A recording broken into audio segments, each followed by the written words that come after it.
sandbox within the Pi app, it then loads the application in this window. And now you'll be able to not only see the application, but you'll also be able to interact with it. So we can sign in. You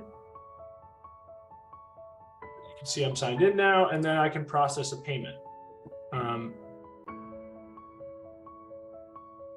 I'm not going to put my passphrase in here, but if we go through, then the payment will process. Cancel that. But now to go over a little bit of the functionality that Aurelian mentioned, and those authenticate functions and then the create payment functions. This is the demo app code, and you can come in and you can see how we've laid everything out.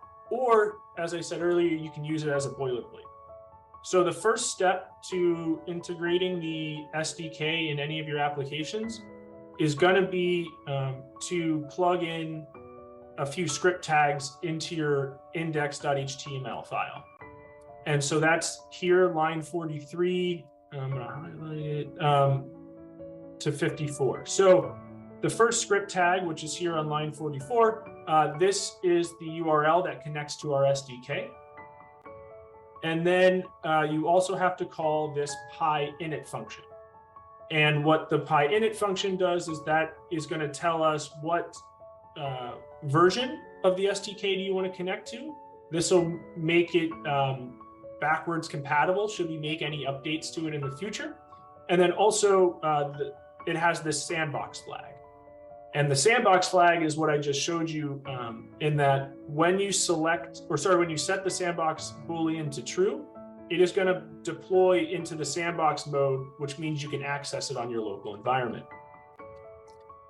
So very important that you plug those two script tags into your index.html file to get started. And then the other functions that come from the SDK, the first one here is the sign. In the application, it's called sign in. On our documentation, it's called authenticate or authentication. And so it has a few inputs. It has the scopes input, which you can kind of select the information that you want to get out of it. And then you plug it into the header, and it's going to have a callback function into it as well. And this callback function is what the incomplete payment found is part of the payment functionality, which I'll explain in just a minute. But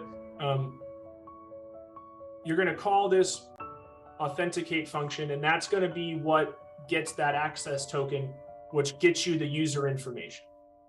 And so you can see here that we've added a few extra things into this original call. This is just to create the, this is to sign the user into the application, but then also to display their username. But for base functionality, you just need these two lines here, which is what you're going to use to get that access token.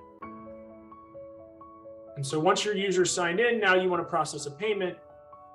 There is a number of different payment functionality, but most of them are callback functions, the callback functions that we went over. But the way to create a payment is here on line 96. We've got the create payment, which is coming from the Pi SDK, and that takes two inputs. It takes the payment data and the callbacks. The payment data is things like amount. There's memo metadata, so you can add extra information to your payment. It's not limited to just having a Pi amount. You can add different things to it, whether it's, in the demo app instance, this is for ordering from the Pi bakery, or this is order number 1, 2, 3, 4. So you can add various things into the payment. And if I may add something here, this is actually required, and this should or must be used in order to understand what this payment is about. If the only thing that's left is this metadata, this needs to enable recovering what this payment is about. So it could be an item ID, it could be an order ID, a cart ID,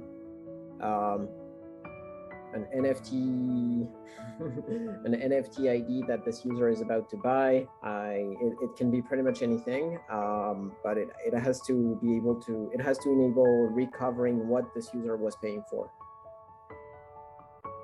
This is required, and that's why it is. It can be used to store any metadata we want, but most importantly, it must be used to enable recovering what this payment is for.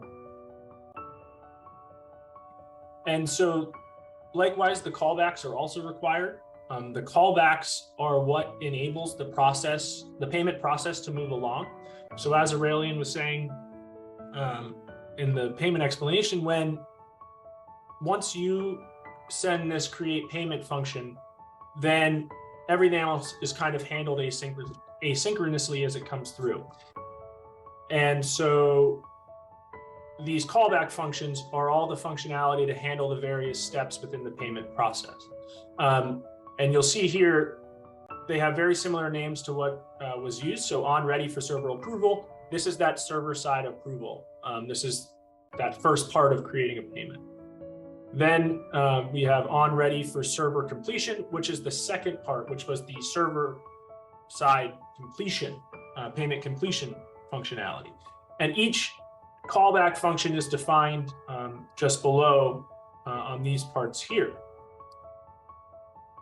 And at a base level, what this is doing, this is telling your application what steps to complete when this callback is called, when this callback is made. And so it receives the information from the SDK. In this instance, it takes the information, so either the payment ID or the payment ID, the transaction ID, and it's sending that information to the back end of the application. And once the information is received on the back end, then that information is able to be sent and either approved or completed utilizing the Pi APIs. And I'm not going to go over how to implement the APIs